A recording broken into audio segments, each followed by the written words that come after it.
الحمد لله رب العالمين والصلاة والسلام على أفضل الأنبياء والمرسلين نبينا محمد وعلى آله وصحبه أجمعين. قال الله تعالى هن لباس لكم وأنتم لباس لهن. وقال النبي صلى الله عليه وسلم الدنيا كلها متاع وخير متاع الدنيا المرأة الصالحة. ناظرین، خیر مقدم ہے آپ کا اسلامی سماج کے اس پروگرام میں. اس سے پہلے آپ نے کئی عنوانات کے تحت اسلامی سماج کی خصوصیات اور اس کی بنیادیں سماعت فرمائی. آج کا ہمارا موضوع ہے کہ اسلامی سماج میں عورت کا کیا درجہ اور مرتبہ ہے، عورت کی کیا ذمہ داری ہے، اس کی کیا اہمیت ہے. تو ناظرین، اسلامی سماج میں عورت سماج کا سب سے بڑا ذمہ دار حصہ ہے، جس کے اوپر خاندان کی اچھائی برائی ٹکی ہوئی ہے، جس کی گود میں ہمارے نونہال پل کر بڑے ہوتے ہیں.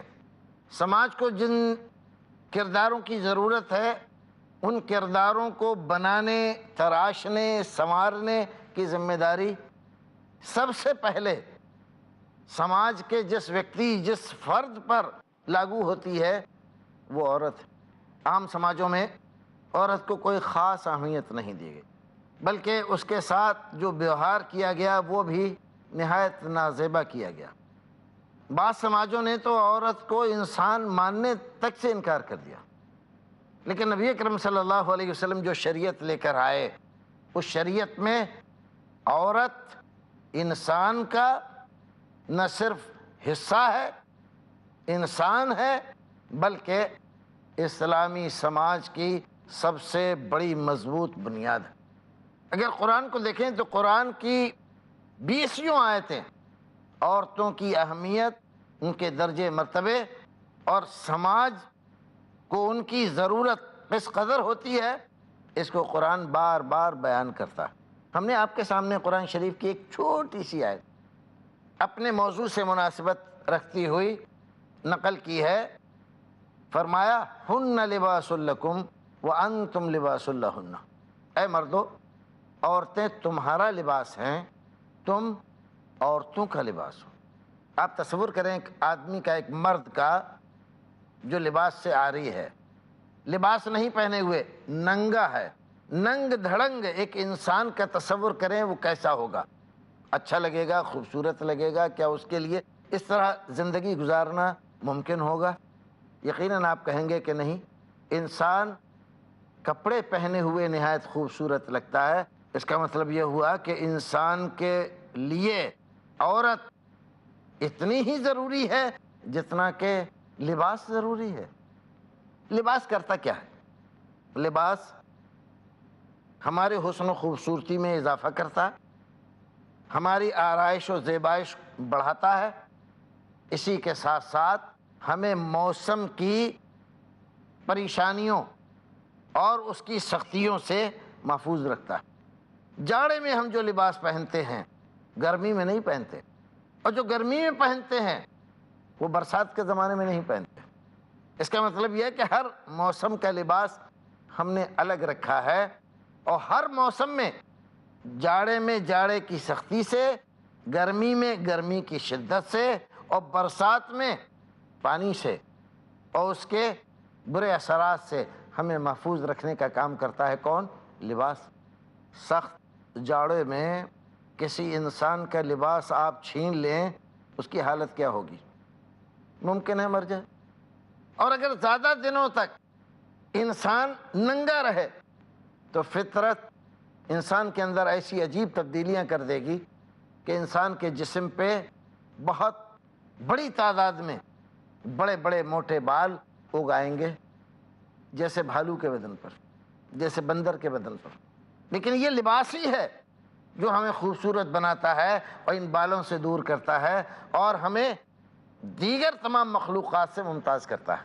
تو آپ دیکھیے کہ لباس ہمارے حسن اور خوبصورتی میں اضافے کا باعث ہے، آرائش و زیبائش کا سبب ہے، ہمارے لیے آرام اور راحت کا سبب ہے. اور اسی کے ساتھ ساتھ ناظرین ایک اور بڑی بات ہے، ہمارے بہت سارے عیبوں پر پردہ ڈالنے کا سبب ہے۔ اب یہ 4 چیزیں میں نے، اور بھی بہت سارے اس میں گوشے ہیں جو طوالت سے بچنے کے لیے چھوڑتا ہوں، ان کو صرف 4 چیزیں ہی دیکھتے ہیں۔ اللہ رب العزت نے عورت کو ہمارا لباس بنایا، تو عورت سے ہماری عزت ہے، ہمارا حسن اور ہماری خوبصورتی اس کی وجہ سے ہے۔ پھر بہت ساری تکلیفوں اور پریشانیوں میں وہ ہماری مددگار، ان پریشانیوں کو دور کرنے والی، ساتھ ہی ان پریشانیوں اور مصیبتوں کے علاوہ وہ ہماری غمخوار ہے، ہماری پردہ پوش ہے، ہماری بہت ساری برائیوں کو وہ چھپا لیتی ہے، ہماری شریک حیات ہونے کی حیثیت سے۔ ورنہ ہماری برائیوں کو اگر وہ اجاگر کرنا شروع کرے تو سماج میں، معاشرے میں ہماری کوئی عزت نہ رہ جائے۔ ایسے ہی اللہ رب العزت نے عورت کے لیے فرمایا کہ مرد تیرے لیے لباس ہے، عورت مرد کے لیے، مرد عورت کے لیے۔ جیسے لباس ایک ضروری چیز ہے ہماری زندگی اور ہمارے سماج کے لیے، ایسے ہی مرد کے لیے عورت، عورت کے لیے مرد نہایت ضروری ہے۔ اس کے بغیر مرد کا، اس کی عزت اور احترام کا، عیش و آرام کا تصور نہیں کیا جا سکتا۔ ایسے ہی کسی سماج کا تصور نہیں کیا جا سکتا جس میں صرف مرد ہی مرد ہو، عورتیں نہ ہوں۔ اقبال نے کہا وجود زن سے ہے تصویر کائنات میں رنگ، ساری خوبصورتیاں، ساری زیبائشیں عورت کی وجہ سے ہیں۔ اگر یہ نہ رہے تو یہ کائنات کسی آدمی کے لیے دلچسپی کا باعث نہ رہے۔ بات کو مختصر کر کے اب یہاں آتے ہیں کہ اسلامی سماج نے عورت کو یہ درجہ تو دیا کہ لازمی و ضروری قرار دیا، لیکن کیا اس کو عزت و احترام بھی عطا کیا؟ عزت و احترام، اتنا عزت و احترام دیا کہ دنیا کے کسی مذہب نے، کسی سماج نے عورت کو نہیں دیا۔ رسول اکرم صلی اللہ علیہ وسلم نے جب ایک حدیث میں یہ فرمایا حبب الی من دنیاکم ثلاث، تو اس میں 3 چیزیں فرمائی کہ مجھے دنیا کی پسند ہے۔ ساری دنیا، ہزاروں لاکھوں چیزیں اس میں ہیں، لاکھوں چیزیں ایسی ہیں جن کو انسان پسند کرتا ہے۔ رسول اکرم نے فرمایا کہ صرف 3 چیزیں مجھے دنیا کی پسند ہیں۔ اس میں ایک خوشبو، دوسرے عورت۔ دیکھیے خوشبو کے ساتھ عورت کا تذکرہ رسول اکرم نے فرمایا۔ وہ نازکی، وہ نزاکت، وہ زیبائش جو خوشبو سے آدمی کا دل معطر ہو جائے، دماغ منور ہو جائے، ایسے ہی فرمایا عورت۔ اور فرمایا قرۃ عینی فی الصلاۃ، میری آنکھوں کی ٹھنڈک نماز میں ہے۔ نبی اکرم صلی اللہ علیہ وسلم نے دنیا کی سب سے محبوب ترین چیز فرمایا۔ ایک حدیث میں رسول اکرم صلی اللہ علیہ وسلم نے فرمایا الدنیا متاع، دنیا ساری کی ساری متاع ہے، ساز و سامان ہے۔ وخیر متاع الدنیا المرأة الصالحہ، لیکن ایک نیک بیوی، ایک صالح بیوی، ایک فرما بردار بیوی دنیا کی سب سے بہترین متاع ہے۔ کسی آدمی کو اگر فرما بردار بیوی مل جائے تو سمجھو دنیا جہان کے خزانے اس کو مل گئے۔ نبی اکرم صلی اللہ علیہ وسلم نے کتنا درجہ، کتنا مرتبہ بڑھایا، اور ہر حیثیت میں۔ جب وہ بچی کی صورت میں ہے، یتیم ہے، تو میں نے آپ کو اس سے پہلے حلقے میں بتلایا تھا کہ رسول اکرم نے فرمایا کہ بچیوں کی پرورش کرنے والا میرے ساتھ ہوگا جنت میں۔ اسی طرح عورت کا ایک روپ ہے ماں کا، کتنا درجہ اور مرتبہ قرآن نے اور نبی اکرم نے فرمایا۔ ایک روپ ہے بہن کا، بہن کا کتنا خیال، کتنا درجہ اور مرتبہ، اور ایک روپ ہے بیوی کا، شریک حیات کا، شریک زندگی کا۔ ہر حیثیت میں اور ہر اعتبار سے عورت کو اسلام نے نہایت ہی نمایاں کردار کا مالک اور نہایت اہمیت دے کر اس کا درجہ اور مرتبہ بڑھایا۔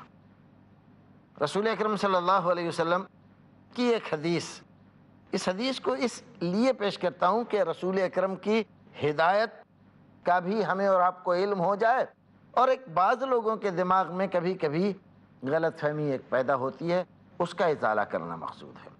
آپ نے فرمایا استوصوا بالنساء خیرا، حضرت ابو ہریرہ کی روایت ہے بخاری شریف کی، استوصوا بالنساء خیرا، عورتوں کے بارے میں میری اچھی وصیت قبول کرو، عورتوں کے ساتھ اچھا برتاؤ کرو۔ فإن المرأة خلقت من ضلع، اس لیے کہ عورت پسلی سے پیدا کی گئی ہے۔ وإن أعوج ما في الضلع أعلاه، اور پسلیوں میں اوپر کی پسلی سب سے زیادہ ٹیڑھی ہے۔ فإن ذهبت تقيمه كسرته، اگر تم اس کو سیدھا کرنا چاہو گے تو سیدھا نہیں کر پاؤ گے، توڑ دو گے۔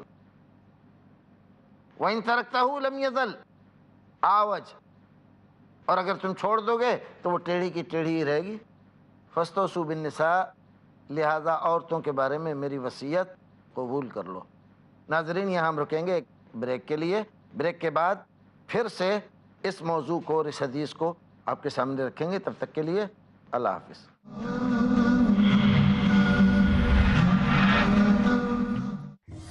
ستیزہ کار رہا ہے ازل سے تا امروز، چراغ مصطفی سے شرار بولہبی۔ ازل سے جاری ہے ایک فکری و عملی کشمکش، الہادی گمراہیوں کے اندھیرے ہیں ایک طرف اور اسلام کی روشنی ہے دوسری طرف۔ اللہ ولی الذین آمنوا یخرجہم من الظلمات الی النور، اللہ دوست ہے اہل ایمان کا، نکالتا ہے ان کو ان اندھیروں سے نور اسلام کی طرف۔ الحاد کہتے کس کو ہے؟ الحاد کی تاریخ اور اس کے اسباب و عوامل کیا ہیں، اس کے نتائج اور عملی مظاہر کیسے معلوم ہو اور کیسے پہچان ہو نور اسلام کی؟ دیکھیے ہمارا پروگرام الحاد اور اسلام۔ جانیے کس قدر بنیادی سچائی اور مضبوطی کے ساتھ تاریک دلوں کو روشن کر رہا ہے اللہ کی وحدانیت کا پیغام، الحاد اور اسلام، ہر بدھ رات 9:30 بجے اور دوبارہ صبح 7 بجے انڈیا میں پیس ٹی وی اردو پر۔ Marriage or divorce? What's Islamic ruling? Divorce, Solution or problem? joint family system. Heaven or hell? Big fat events have become the norm. You choose. Beauty, wealth, family status, virtue. Decide what you want. Decide your choice. Be sad or be happy. It's your choice. Join Dr. Zakir Naik in Better Half or Bitter Half ہر سنیچر رات 8 بجے اور دوبارہ صبح 10 بجے India میں Peace TV Urdu پر۔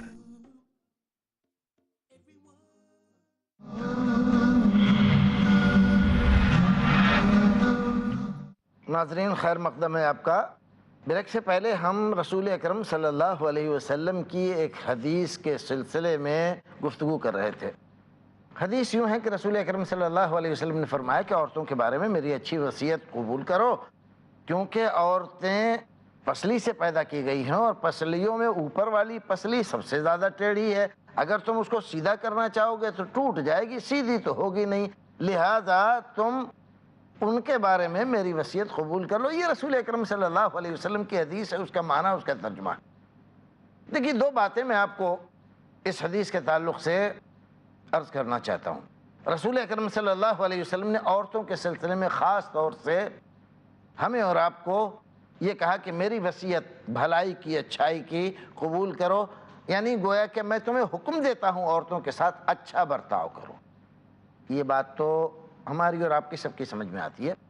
رسول اکرم صلی اللہ علیہ وسلم نے عورتوں کے بارے میں اچھا برتاؤ کرنے کی وصیت کی ہے، حکم دیا ہے، لیکن یہ بات جو فرمائی کہ عورتیں پسلی سے پیدا ہیں ہمارے بہت سارے بھائی یہ کہہ دیتے ہیں کہ ارے یہ ہیں ہی ایسی پسلی سے پیدا ٹیڑھی ہیں، یہ بہت خراب ہیں۔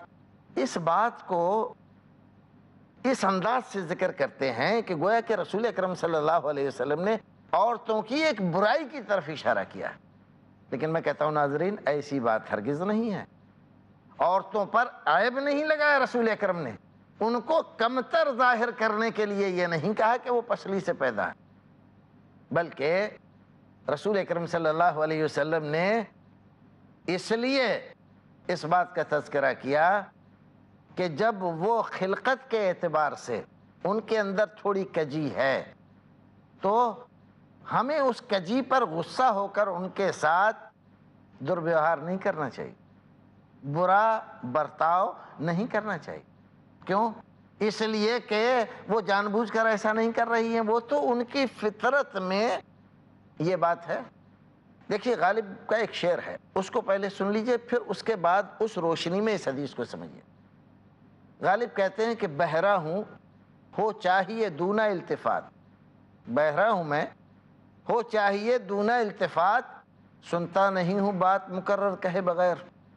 وہ اپنے معشوق سے کہہ رہا ہے کہ تمہاری بات مجھے بڑی اچھی لگتی ہے، تو ایک بات کو ایک بار نہ کہا کرو، کئی بار کہا کرو۔ لیکن ظاہر ہے کہ کوئی بھی آدمی کہے گا کہ کئی بار کیوں کہیں، تو اس کے لیے وہ دلیل پیش کر رہے ہیں کہ بات اصل میں یہ ہے کہ میں تھوڑا اونچا سنتا ہوں، بہرا ہوں، ایک بار کہنے سے بات میری سمجھ میں آتی نہیں ہے، پوری سن نہیں پاتا ہوں، کیونکہ یہ کمی ہے میرے اندر، یہ کمزوری ہے میرے اندر، لہٰذا آپ کو چاہیے کہ میرا خیال رکھیں، آپ میری جانب آپ توجہ زیادہ دیں بنسبت اور لوگوں کے۔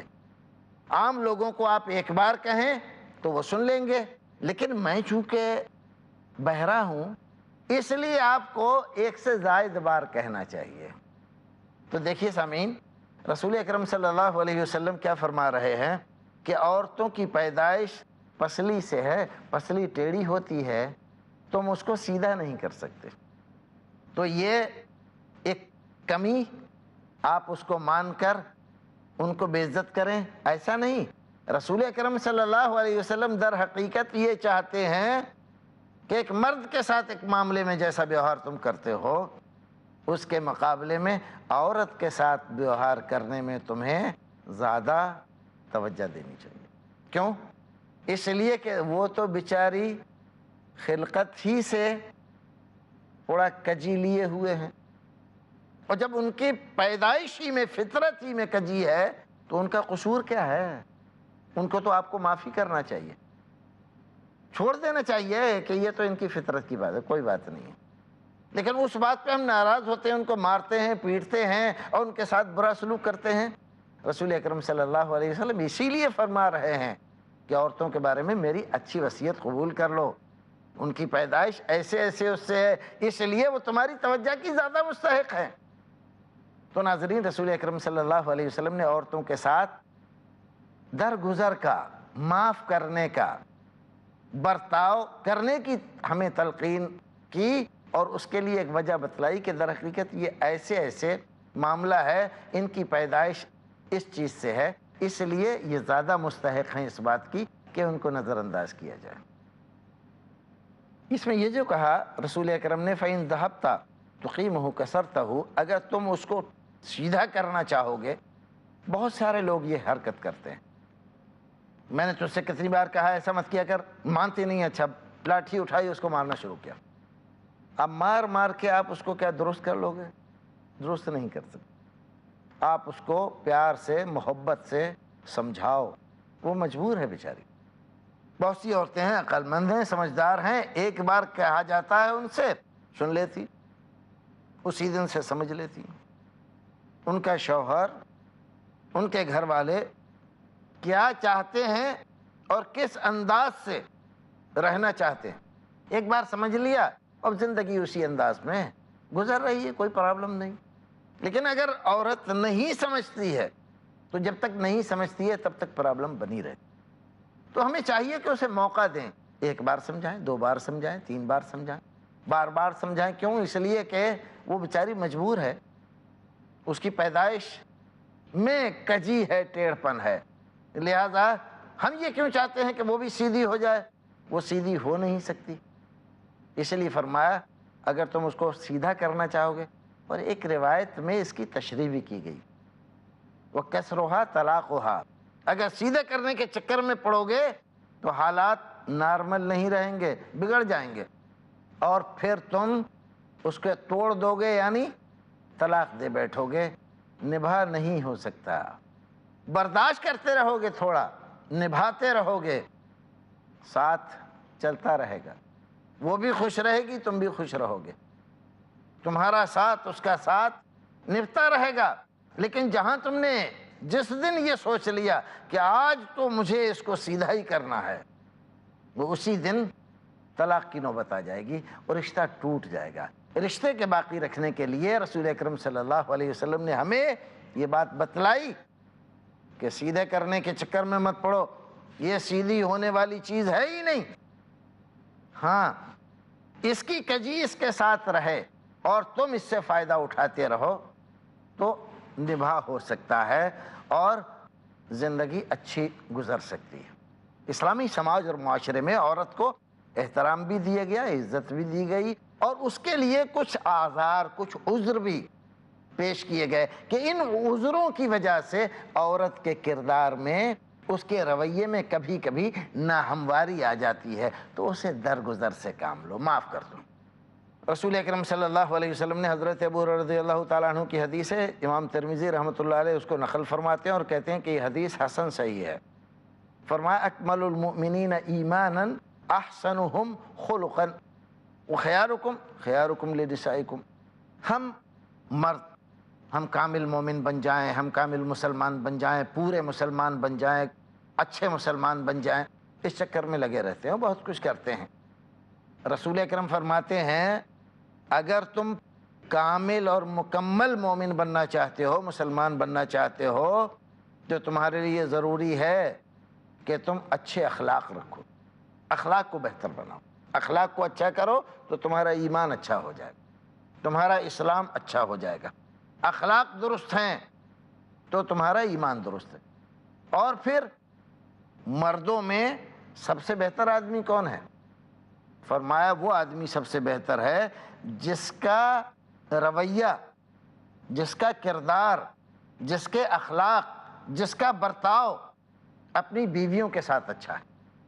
تو ناظرین، نبی اکرم صلی اللہ علیہ وسلم نے اچھا آدمی اس کو قرار دیا ہے جو اپنی بیوی کے ساتھ اچھا برتاؤ کرتا ہے، اس کا خیال رکھتا ہے اور اس کے ساتھ درگزر کا معاملہ کرتا ہے۔ نبی اکرم صلی اللہ علیہ وسلم کی ایک اور حدیث، یہ مسلم شریف کی روایت ہے، کوئی مومن مرد کسی مومنہ سے، کسی مومن عورت سے اس قدر ناراض نہ ہو، غضبناک نہ ہو، غصہ نہ ہو کہ اس سے بولنا ہی چھوڑ دے، اس سے تعلقات منقطع کر دے، طلاق دے دے، اس سے رابطہ منقطع کر لے۔ ارے بھائی، کوئی غلطی اس سے ہو گئی، چل ہو گئی، انسان ہے، ہو ہی جاتی ہے غلطی، بار بار کرتی ہے صحیح، ارے بھائی بار بار بھی ہو جاتی ہے، لیکن کیا ایسا نہیں ہے کہ ایک کام وہ غلط کرتی ہے لیکن ایک دوسرا کام بہت اچھا کرتی ہے؟ وہ کھانا اچھا نہیں بناتی لیکن محبت آپ سے بے انتہا کرتی ہے۔ اس کے خاندان والا یا آپ کے خاندان والا کوئی آدمی اگر آپ کو برا کہہ دے تو اس کی جان کو آ جاتی ہے، وہ یہ برداشت نہیں کرتی کہ میرے شوہر کو کوئی آدمی برا کہے، اس کو بدنام کرے، آپ کے لیے جان دینے کے لیے تیار ہو جاتی ہے۔ تو یہ ہزار باتوں کی ایک بات ہے، وہ آپ سے محبت کتنی کرتی ہے، تو اس کی محبت کی قدر بھی تو کرو۔ ارے بھی کھانا بنانا آج نہیں آتا ہے، کل سیکھ جائے گی۔ کوئی چیز اگر آج وہ نہیں کرنا جانتی ہے، رفتہ رفتہ سب سیکھ جائے گی۔ برداشت کرو، برداشت کا مادہ رکھو اور اچھے بن کر، اچھے شوہر بن کر رہو، اور یہ دیکھو کہ اس کے اندر اچھائیاں کتنی ہیں۔ تمہاری نظر ہمیشہ برائیوں کی طرف رہتی ہے، یہ غلط کرتی ہے، وہ غلط کرتی ہے، یہ نہیں آتا، وہ نہیں آتا۔ ارے بھئی یہ بھی تو دیکھو، کوئی چیز آتی بھی ہے اس کو تو کوئی چیز اچھی بھی ہوگی اس کی، تو کوئی چیز اچھی ہے تو اچھائیوں کو بھی تو ذرا دیکھو، اچھائیوں کی طرف نظر کر کے برائیوں کو درگزر کرو، نظر انداز کرو۔ رفتہ رفتہ وہ تمہیں سمجھ جائے گی، تم اسے سمجھ جاؤ گے، گھر تمہارا جنت نظیر بن جائے گا۔ لیکن اگر تم نے درگزر کا طریقہ اختیار نہیں کیا، مار پیٹ، گالی گلوچ اور اس کو اس کے خاندان کو، اس کی ماں کو، اس کی بہنوں کو، اس کی دادی کو، اس کی نانی کو، سب کو گالیاں دینا ہو تم نے شروع کیا تو حالات بنیں گے نہیں، گھر ٹوٹ جائے گا. تمہارا میاں بیوی کا رشتہ ہی نہیں ٹوٹے گا، اس کا سیدھا اثر سماج پر جائے گا. سماج میں دو خاندانوں کے درمیان ہمیشہ کے لیے دشمنی بڑھ جائے گی. اور سماج کو دشمنی سے بچاؤ، محبتیں پھیلاؤ، تب سماج ترقی کرتا ہے اور تب پنپتا ہے، تب بڑھتا ہے. کوشش کرو اس بات کی کہ محبتیں سماج میں عام ہو جائیں اور نفرتیں ختم ہو جائیں. پروردگار ہمیں اور آپ کو نیک عمل کرنے کی توفیق عطا فرمائے. سامعین، یہاں ہمارا وقت ختم ہوتا ہے. انشاءاللہ اگلے ایپیسوڈ میں اس موضوع کو پھر مکمل کریں گے. تب تک کے لیے اللہ حافظ.